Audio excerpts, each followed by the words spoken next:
കുട്ടി അസംബ്ലി ലൈനിൽ നിൽക്കുമ്പോൾ തല കറങ്ങി വീണു. ഇങ്ങനെ ഒരുപാട് പേഷ്യൻസിനെ കൊണ്ടുവരാറുണ്ട്.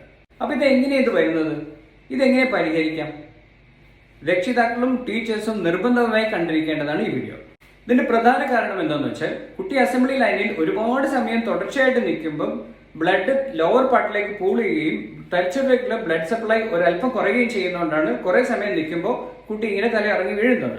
രണ്ടാമത്തെ കാര്യം എന്താണെന്ന് വെച്ചാൽ, ഈ കുട്ടി സ്കൂളിലേക്ക് ഭക്ഷണം കഴിക്കാതെയാണ് വരുന്നത്. അങ്ങനെ ഈ കുട്ടിയുടെ ഷുഗർ ലെവൽ താഴോട്ട് പോയിട്ടുണ്ടെങ്കിലും ഇതേപോലെ കുട്ടി തല ഇറങ്ങി വീഴാവുന്നതാണ്. മൂന്നാമത്തെ കാരണം, അസംബ്ലി ലൈനിൽ കടുത്ത വെയിലിലാണ് ഈ കുട്ടികൾ നിൽക്കുന്നതെങ്കിൽ ഒരുപാട് നേരം വിയർക്കുകയും അതേപോലെ പ്രോപ്പർലി വെള്ളം കുടിക്കാത്ത കുട്ടികളും അതേപോലെ വേറെ എന്തെങ്കിലും അസുഖം കൊണ്ട് ശരീരത്തിലെ ജലാംശം കുറഞ്ഞ കുട്ടികളും ഒക്കെ ആണെങ്കിൽ ഇതേപോലെ തന്നെ തലകറക്കം ഉണ്ടാവാനുള്ള സാധ്യത വളരെ കൂടുതലാണ്. ഇനി ഇത്തരം കുട്ടികളെ നമ്മൾ സ്കൂളിൽ എങ്ങനെ മാനേജ് ചെയ്യണം നോക്കാം.